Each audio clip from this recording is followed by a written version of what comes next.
জমিনে কি পরিমাণ জুলুম হয়, এরপরও আমি কেন নগদ ধরি না জানোনি? এই মানুষগুলিকে আমি আল্লাহ বড় আদর করে বানাইছি। এই মানুষগুলিকে আমি আল্লাহ কুন ফায়াকুন বইলা বানাই না। আসমান আল্লাহ বানাইছে কুন ফায়াকুন বইলা, জমিন আল্লাহ বানাইছে কুন ফায়াকুন বইলা, ফেরেশতাদেরকে আল্লাহ বানাইছেন কুন ফায়াকুন বইলা। কিন্তু আমাকে আপনাকে আল্লাহ পাক কুন ফায়াকুন বইলা বানায় নাই। আমাকে আপনাকে যখন আল্লাহ বানাইছে, খালাকতু বিয়াদাইয়া, আল্লাহ বলে আমি আমার হাত দিয়া বান্দা বান্দিরে বানাইছি। কারণ এই চেহারার ভিতরে এত দামি কপাল, এই কপাল দিয়া বান্দা আমার কুদরতি কদমে সেজদা দিবে। এই কপালের এত দাম, এই কপালটার এত দাম। এই কপাল কুন ফায়াকুন বললে হয় না, এই কপাল ফেরেশতাদের হাতে বানাইলে হয় না। এই কপালটা আমি আল্লাহ নিজের হাতে বানাইছি। জোরে কোন সুবহানাল্লাহ। এ জমিন, কেন আমি আল্লাহ এত কিছু দেখার পরও ধরি না জানোনি? জমিনের ভিতরে এখনো চার দল জমিনের ভিতরে রয়েছে রে। لولا مشائخ ركع والشباب خشع والأطفال ردع والأنعام ردع لجعلت السماء حديدا والأرض خفصفا والتراب رمادا وما أنزلت من السماء قطرا وما أنبت من الأرض نباتا بل أنزلت عليكم العذاب صبا। আল্লাহ পাক রব্বুল আলামিন বলে এখনো জমিনের ভিতরে কিছু আমার বৃদ্ধ বান্দা বান্দি রয়েছে। এই বৃদ্ধ বান্দা বান্দিগুলি সাদা চুল, সাদা দাড়ি, কোমরে তার ব্যথা, হাঁটুতে তার ব্যথা, সেজদায় গেলে তার কষ্ট হয়। এরপরেও আমার বান্দা আমার বান্দি কষ্ট করে করে আমার কদমে যখন সেজদা দেয়, তাদের সেজদার দিকে তাকাইলে জমিনের প্রতি মায়া লেগে যায়। ওয়াশবাবু খুশা, জমিনের ভিতরে এখনো এমন কিছু যুবক রয়েছে। আল্লাহ পাক বলে তারা যৌবনের পাগলামি করে না, গুনার কাজে যায় না। যৌবনকালে তারে মসজিদে পাওয়া যায়, যৌবনকালে ভালো কাজে তাকে দেখা যায়, যৌবনকালেই তার মাথায় টুপি পাওয়া যায়, যৌবনকালে তার মুখে নবীর সুন্নত দাড়ি দেখা যায়, যৌবনকালে যুবক উলামায়ে কেরামের সাথে সম্পর্ক রাখে, যৌবনকালটা তার কোরআনের সাথে কাটে। রব্বুল আলামিন কয় অথচ তার যৌবনের চাহিদা ছিল গুনাহ করা, যৌবনের চাহিদা ছিল তার গান বাজনায় যাওয়া। আরো 10টা যুবক গানের দিকে দৌড়ায়, আরো 10টা যুবক জিনা ব্যভিচারের দিকে দৌড়ায়, হারাম প্রেম ভালোবাসার নাপাক জায়গার দিকে দৌড়ায়। কিন্তু এখনো জমিনে এমন কিছু যুবক পাওয়া যায় যারা নাপাক কাজে যায় না, যারা নাপাক কাজে যায় না। আমি আল্লাহর ভয় অন্তরে নিয়ে আমাকে সেজদা দেয়। ওই যুবকের সেজদার দিকে তাকাইলে জমিনের প্রতি আমার মায়া লেগে যায়। এর যুবক এজন্য বলি, তুমি যদি বলো হুজুর যৌবনে আল্লাহর গোলামি করা খুব কষ্ট, যৌবনে আল্লাহকে ভয় করে বড় কষ্ট, যদি তুমি এমন বলো তাহলে আমি তোমাকে প্রমাণ দিতে বাধ্য হব। এই জমিনের ভিতরে এমন বহু যুবক পাওয়া যাবে যারা যৌবনে 5 ওয়াক্ত নামাজ পড়ে। রেবে যাও, সেখানে যায় দেখবা পাক্কা নামাজি পাওয়া যায়, পুলিশের ভিতরে গেলে নামাজি পাওয়া যায়, আর্মির ভিতরে গেলে নামাজি পাওয়া যায়, হাই স্কুলে গেলে জোহরের সময় নামাজি যুবক পাওয়া যায়নি না যায় না, কলেজের ভিতরেও যুবক, কলেজের ভিতরেও জোহরের টাইমে বহু যুবক নামাজি নামাজে যায়। তোমার কপাল কেন পুরল রে যুবক? আমি ঢাকা ইউনিভার্সিটিতে একবার গেলাম আমার বন্ধুর দাওয়াতে, আমি নামাজ পড়লাম জোহরের নামাজ, বন্ধু আমার সাথে হাত মিলাইল, এরপরে দেখি আরেকটা যুবক আমার সাথে হাত মিলাইল, চেহারাটা এত সুন্দর, সুন্নতি দাড়ি, মাথায় পাগড়ি পরা, লম্বা জোব্বা, চেহারাটা একদম নূরে ঝলমল ঝলমল করতেছে। আমি তো অবাক, ঢাকা ইউনিভার্সিটির ভিতরে তো সুন্দর এক যুবক। আমার বন্ধু আমাকে বলতেছে, বন্ধু বলো তো দেখে তোমার কি মনে হয়? আমি বললাম আমার তো মনে হয় সে কোনো মাদ্রাসায় পড়ে, নতুবা কোনো মাদ্রাসায় পড়ায়।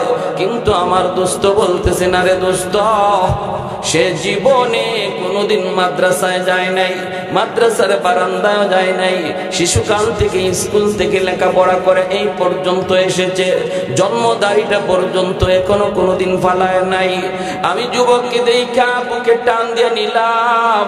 আমার দোস্ত বলতেছে, দোস্ত শুধু এই নয়, এই নয়, এমন নয়, ঢাকা ইউনিভার্সিটির সবচেয়ে ক্লাস 1 ক্লাস ছাত্র হলো সে, ইংলিশে অনার্স ফার্স্ট ক্লাস ফার্স্ট হয়েছে, এমনকি ইউনিভার্সিটির সমস্ত শিক্ষকরা তারে চিনে।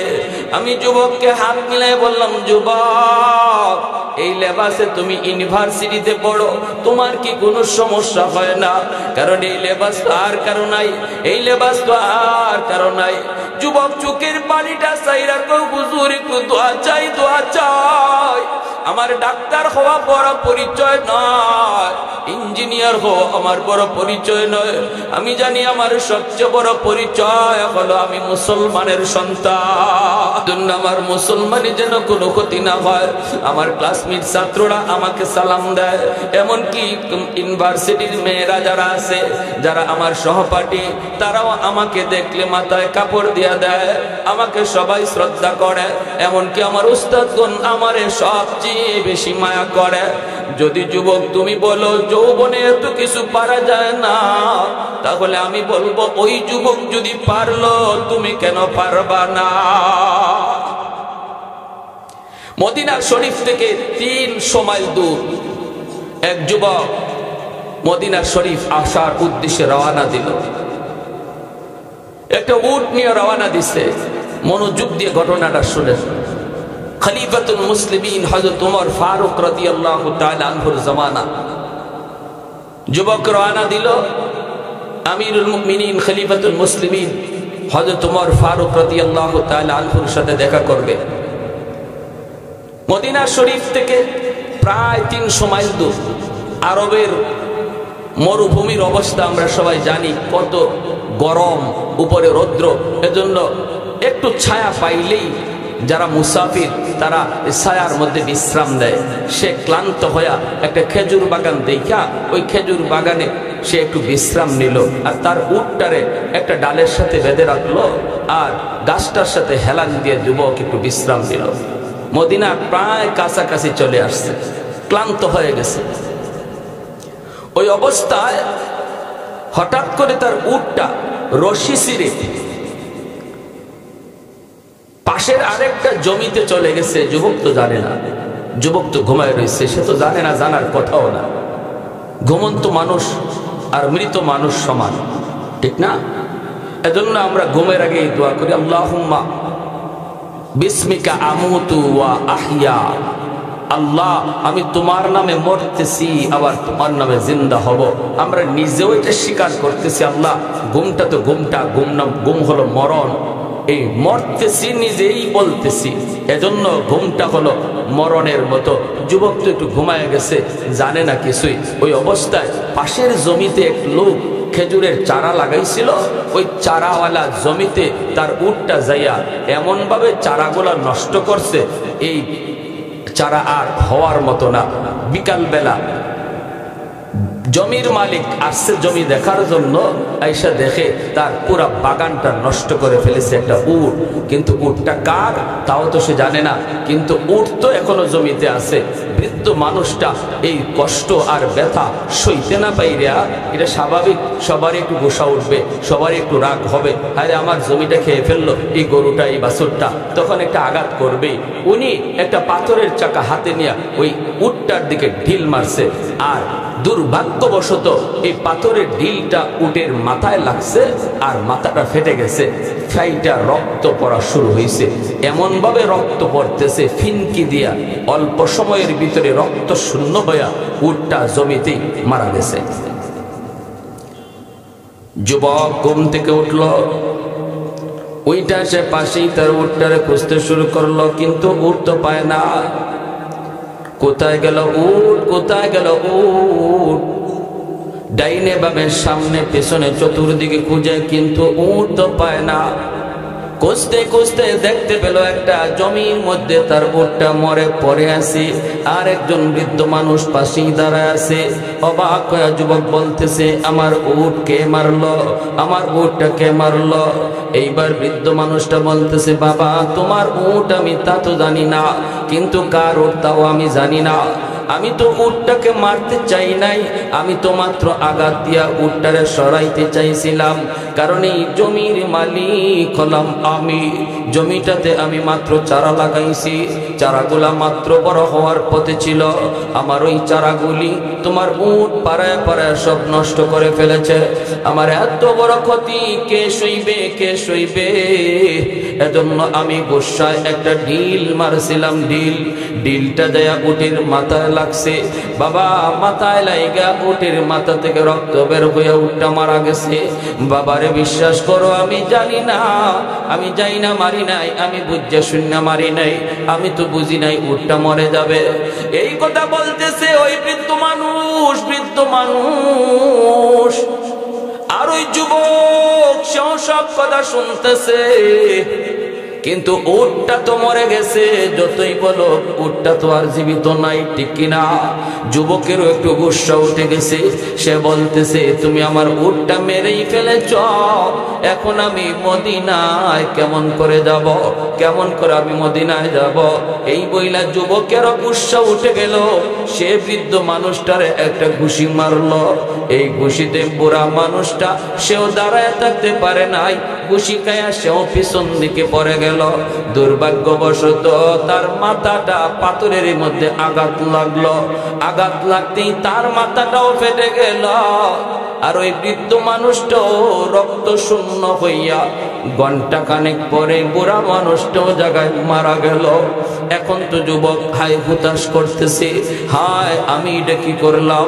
আমার উটের জন্য আমি মানুষ মেরে ফেললাম, মানুষ হত্যা করে ফেললাম, আমি এত বড় অপরাধী, এত বড় অপরাধী।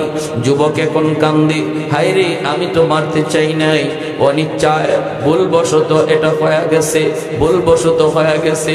না না আমি যাব না, যাব না, যাব না। আমি যদি এখান থেকে সরে যাই, আমারে কেউ পাবে না, কেউ পাবে না, কেউ ধরবে না। কিন্তু কিয়ামতের ময়দানে আল্লাহর আদালতে আমারে খুনি হওয়া লাগবে। আওয়াজ দিয়া বলেন ঠিক কি না? এর নাম হলো তাকওয়া, এর নাম হলো খোদাভীতি।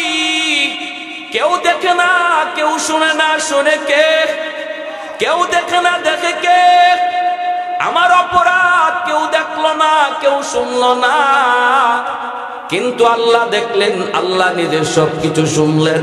যুবক এইবার কি পরিমাণ তার অন্তরের ভিতরে ভয় ছিল। যুবক কয় আমি যাব না, দেখি বৃদ্ধ মানুষটার পক্ষে কে আসে, তার কোনো আপন বলতে কেউ আসে কিনা। আমি আমার দোষ স্বীকার করে নিব, আমি আমার অপরাধ স্বীকার করে নিব, এরপরে আমার বিচার যা হয় মদিনার আদালতে হবে। বিচারও আমি মাথা পেতে নিব। দুনিয়ার বিচারে আমি ফয়সালা হয়ে যদি জেল হয়, ফাঁসি হয়, আপত্তি নাই, তবু আল্লাহর আদালতে খুনি হইতে চাই না। জোরে কোন সুবহানাল্লাহ।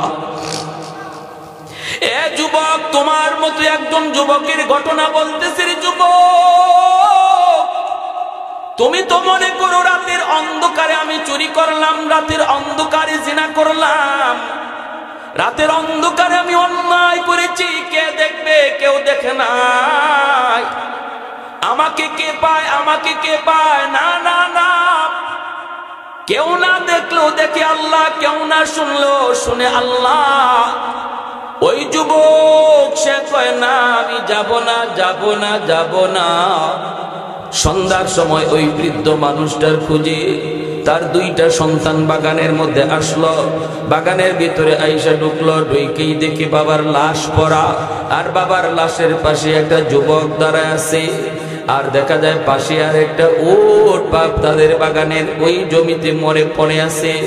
এই দুই সন্তান বাবার লাশ দেখে কান্না শুরু করলো, হায় আমার আব্বারে কে মারলো, আমাদের আব্বারে কে মারলো, আমাদের আব্বার মাথা থেকে রক্ত পড়তেছে, কে আব্বাকে খুন করলো, কে খুন করলো। এই বইলা দুই ভাই চিৎকার করে। ওই অবস্থায় ওই যুবক কাছে যায় বলতেছে, ভাই রে ভাই, আমি হলাম তোমাদের বাবার খুনি, আমি অপরাধ করেছি, আমি যাই না বুঝে করি নাই, বুঝে শুনে করি নাই, ভুলবশত হয়ে গেছে।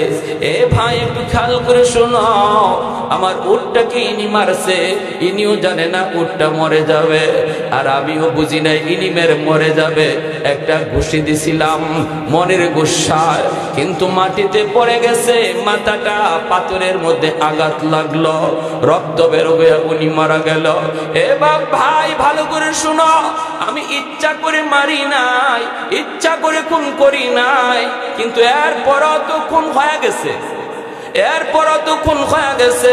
চলো আমাকে তোমরা আর এখন খুন কইরো না, যদি তোমরা আমারে মারো তাহলে তোমরাও খুনি হয়ে যাবা। আমি আমার খুন নিজে নিজে স্বীকার করতেছি রে ভাই, চলো আমরা মদিনায় যাই, ওমর ফারুক রাদিয়াল্লাহু তাআলা আনহুর আদালতে যাই। খলিফাতুল মুসলিমিন ওমরের আদালতে আমার যা বিচার হবে আমি মেনে নিব, যা শাস্তি হবে আমি মেনে নিব। তিনজন তারা মদিনায় চলে আসলো। এ যুবক একটু বলো তো দেখি, ওই যুবক যদি খুন কইরা এখান থেকে পালায়া যাইতো, কেউ তারে পাইতো নি?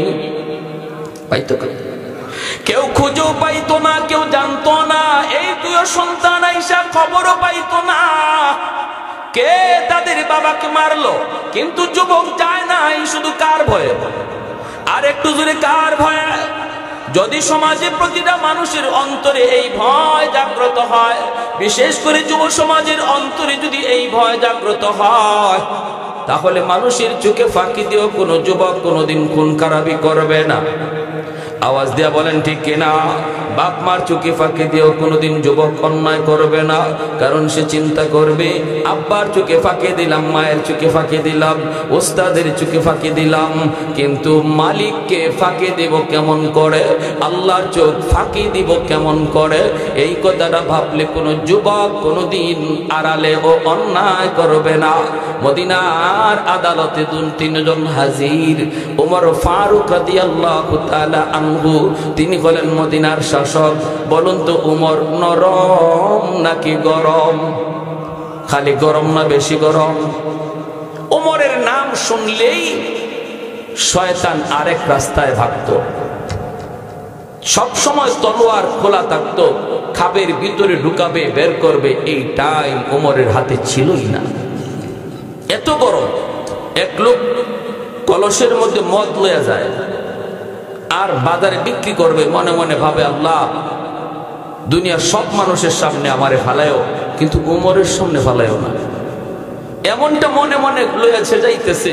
কিন্তু একটা প্রবাদ আছে আমাদের দেশে, জানি না আপনাদের এলাকায় আছে কিনা, কয় যেখানে বাঘের ভয় সেখানে সেখানে রাত হয়। যেখানে উমরের ভয়, ঘটনাক্রমে সেই উমরই তার সামনে। এখন তার হাত পা সহ সব কাঁপতেছে। হায় রে, এখন কি বলি? উমর যদি বলে কলসে কি জবাব দিব কি? হ্যাঁ, যদি কোনো রকম উমর আমাকে না দেখে আমি কোনো রকম পাশ কাটাই নিয়ে যেতে পারি। আল্লাহ, ও আল্লাহ, তুমি আজকের মতো আমারে বাঁচাও, আজকের মতো বাঁচাও। কলসে আমার মদ যদি উমরের চোখে ধরা পড়ে, তাহলে আমার এখানেই আজকে কবর, এখানেই কবর। কোনো রকম রাস্তার কিনারা দিয়ে যাওয়ার চেষ্টা করে। উমর তাকে ডাকনি না দেন, কিন্তু সমানে সমানে হওয়া মাত্রই হয়তো তোমার ডাক দিয়ে বলতেছেন, ও মিয়া, কে তুমি? দাঁড়াও। পুরা কাপ শুরু হয়েছে বলে পাশে আসছেন, এসে বলতেছেন কলসে কি?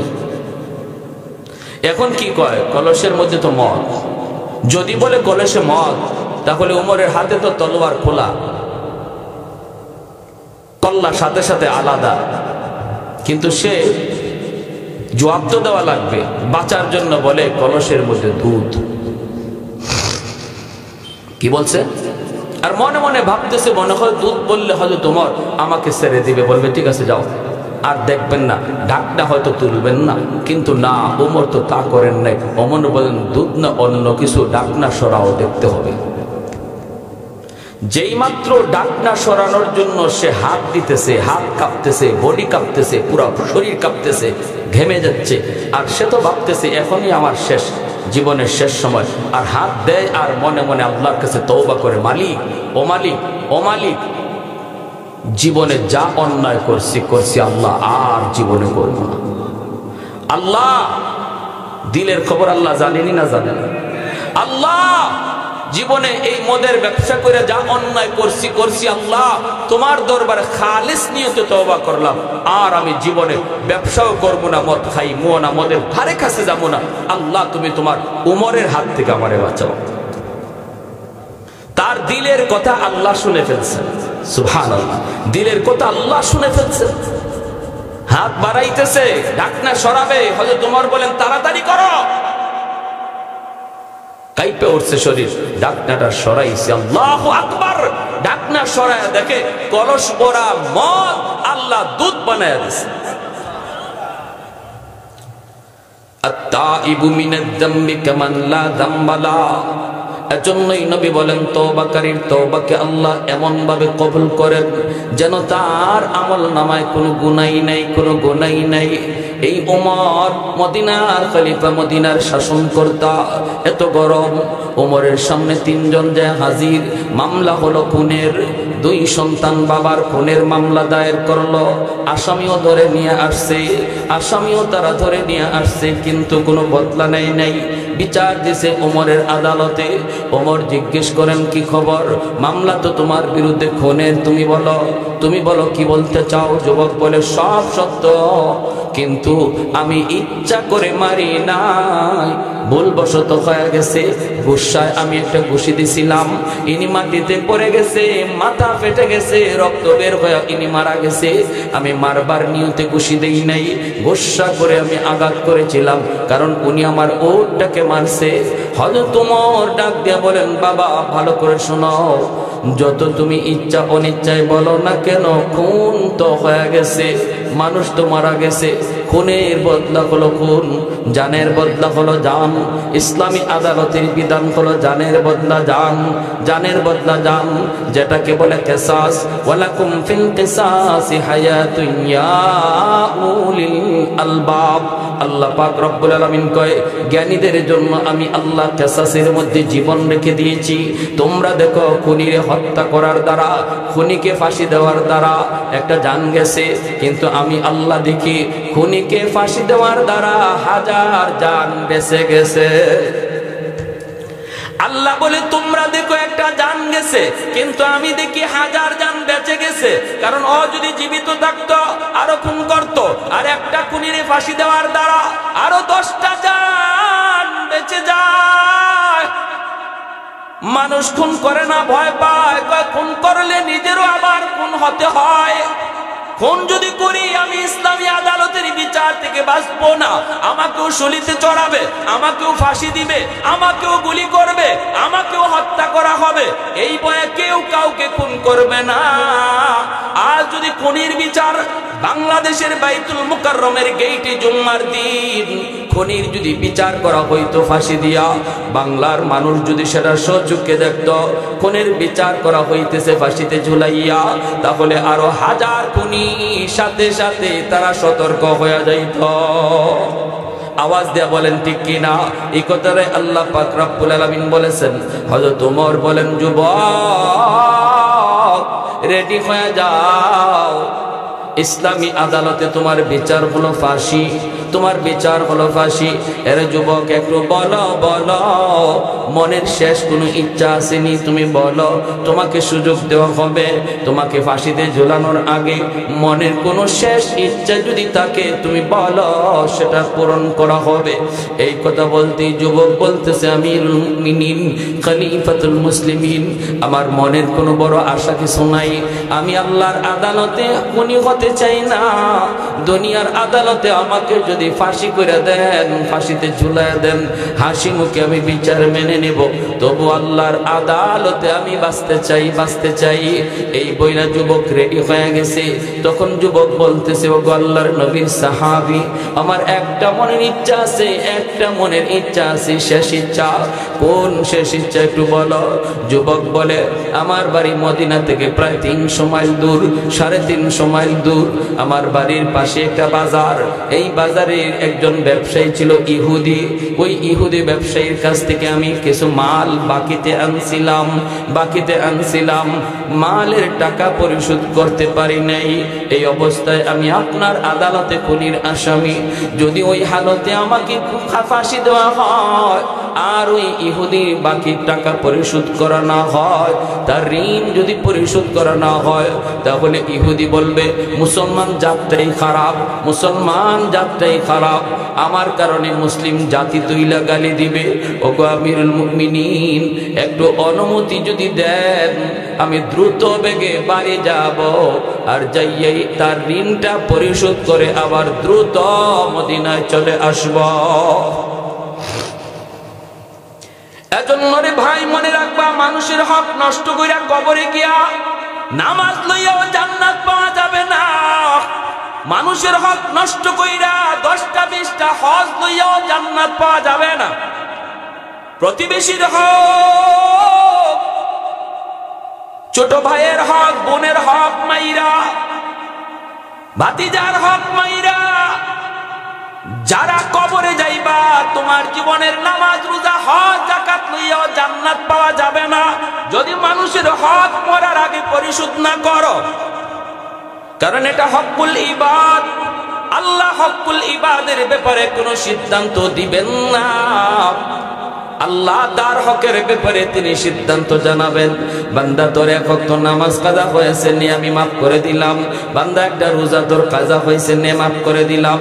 কিন্তু অমুকের টাকা মারছ, অমুকের জমি তুমি দখল করে নিয়ে আসছ, এই ব্যাপারে আমি আল্লাহ কিছু জানি না, এটা তার মামলা, তুমি তার কাছ থেকে মামলার রায় নাও। মার হক নষ্ট করেছ, মার সেবা করো নাই। বাবার হক নষ্ট করেছ, বাবার সেবা করো নাই। ছোট ভাইয়ের সম্পদ তুমি আত্মসাৎ করেছ, আমি আল্লাহ এই ব্যাপারে কিছু জানি না। বান্দা তোর হজ, তোর নামাজ, তোর রোজা, তোর কোরআন তেলাওয়াত, তোর জিকির, এগুলাই কয় তুই জান্নাতে যাইবি, তোর জান্নাতে যাওয়ারই কথা। কিন্তু ওই মামলাগুলি আগে তুই ডিসমিস কর। মানুষের মামলাগুলি ডিসমিস কইরা নামাজ লইয়া তুই জান্নাতে যা।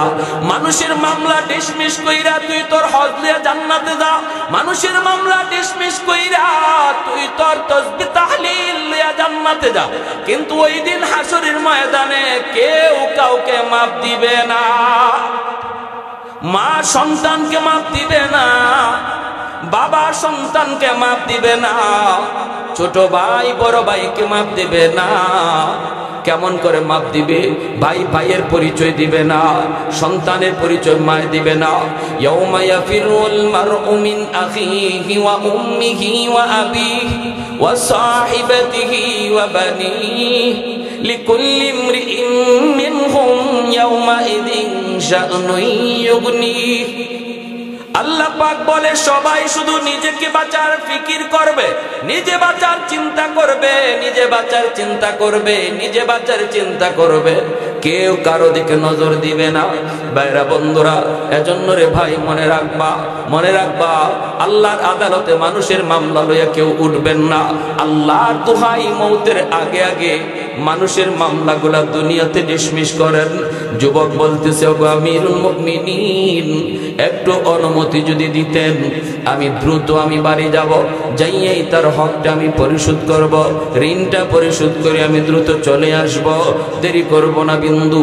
হযরত আমিরুল মুমিনিন ওমর ফারুক রাদিয়াল্লাহু তাআলা আনহু বলতেছেন, এ যুবক, তুমি এমন কি বললা, এই কথা কেমন করে আমরা বিশ্বাস করব? তুমি বাড়িতে যাইবা, আবার বাড়ি থেকে ফিরে আইবা ফাঁসিতে ঝুলার জন্য, এটা কে বিশ্বাস করবে? বাড়িতে গেলে পরে তোমারে ধইরা আনবে কে? এখানে তোমার বাপ থাকবে, মা থাকবে, তোমার আত্মীয় স্বজন সব থাকবে, তাদের সাথে মোকাবেলা করবে কে? বাড়ি যাওয়ার পর আবার ফাঁসির আসামি ফিরে আয়, এমন কোনো নজির তো নাই। না যুবক, এই প্রস্তাব মানা যায় না, এটা মানা সম্ভব না। তোমার সাথে আমি যে আমার কিছু ফৌজ দিয়ে দিব, এটাও সম্ভব না। কারণ ফৌজ যারা ছিল, সৈন্য যারা ছিল, তারা যুদ্ধের ময়দানে, মুজাহিদরা তারা যুদ্ধের ময়দানে, একা একা তোমাকে দিতেও পারি না, আবার সঙ্গে মানুষ দেওয়ার মতো লোক মদিনায় নাই। অতএব এই প্রস্তাব কোনোদিন গ্রাহ্য হবে না। যুবক ডাক দিয়া কয়, আল্লাহর ওলি, তাহলে আমি রেডি, আমি রেডি, আমাকে ফাঁসিতে ঝুলায় দেন, ঝুলায় দেন। আমিরুল মুমিনিন হযরত ওমর ডাক দিয়া বলতেছে, যুবক একটু সুযোগ তোমাকে দিলাম, বলো মদিনায় তোমার কোনো আপন বলতে কেউ আছে কিনা? মদিনায় তোমার বন্ধু বান্ধব বলতে কেউ আছে কিনা, যারে তুমি নিজের পক্ষ থেকে জামিন রেখে যাইবা? জামিন যদি তুমি ফিরে না আসো, তোমার বদলা যে জামিন হবে তারে আমরা ফাঁসিতে ঝুলাবো। শুধু একটা সুযোগ আছে রে যুবক, একটা সুযোগ শুধু আছে, দেখো তোমার পক্ষে কেউ জামিন হবে কিনা। এমনি যুবক আল্লাহর নবীর সাহাবী, ওগো নবীর সাহাবী, এটা কেমন করে সম্ভব?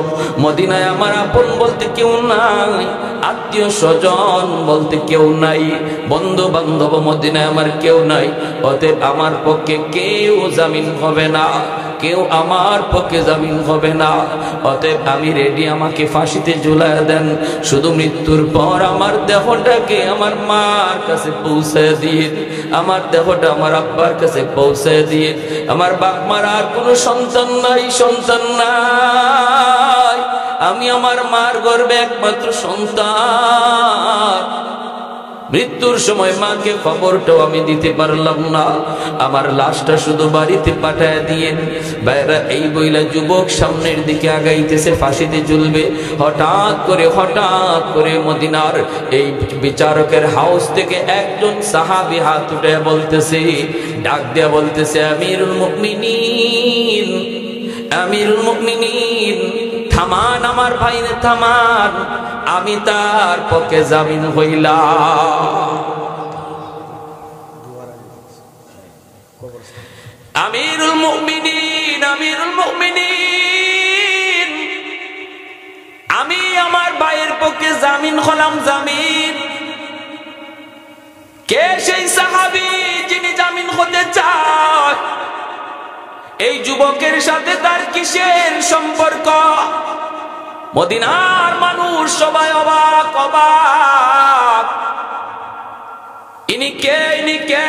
আমিরুল মুমিনিন উমর। তাকে দেখেন, ইনি সাধারণ কোন সাহাবী নন, আমার নবীর হাতে গড়া একজন বড় সাহাবী, যার নাম হলো আবু যর গিফারি রাদিয়াল্লাহু তাআলা আনহু। জোরে বলি সুবহানাল্লাহ। হযরতে আবু যর গিফারি খাদেমে খায়রুল বশর, হযরতে আবু যর গিফারি খাদেমে খায়রুল বশর, খিদমতों में जिंदगी भर ना बनाया अपना घर, খিদমতों में जिंदगी भर ना बनाया अपना घर। সেই আবু যর গিফারি রাদিয়াল্লাহু তাআলা আনহু যখন এই প্রস্তাব দিয়া বসলেন, আমিরুল মুমিনিন হযরত ওমর ডাক দিয়া বলে, আবু যর, কেমন করে তুমি এই প্রস্তাব দিলা? ও আবু যর, তুমি কি কোনো গ্যারান্টি দিতে পারবা যুবক আসবে কি আসবে না? এই যুবকের সাথে তোমার কিসের সম্পর্ক? আবু যর গিফারি তখন বলতেছে, নগো আমিরুল মুমিনিন, যুবকের সাথে আমার কোনো রক্তের সম্পর্ক নাই, রক্তের কোনো সম্পর্ক নাই, কিন্তু মায়ার নবী, দয়ার নবী রওজার দিকে আঙ্গুল দিয়া বলতেছেন, ওই রওজাওয়ালার পবিত্র জবানে আমি বহুবার শুনছি, মুসলমান মুসলমানের ভাই, অতএব মুসলমানের সাথে মুসলমানের সম্পর্ক ঈমানের সম্পর্ক।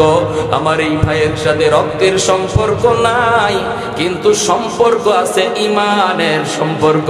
আর নবী বলছেন রক্তের সম্পর্কের চেয়ে ঈমানের সম্পর্ক বেশি গভীর।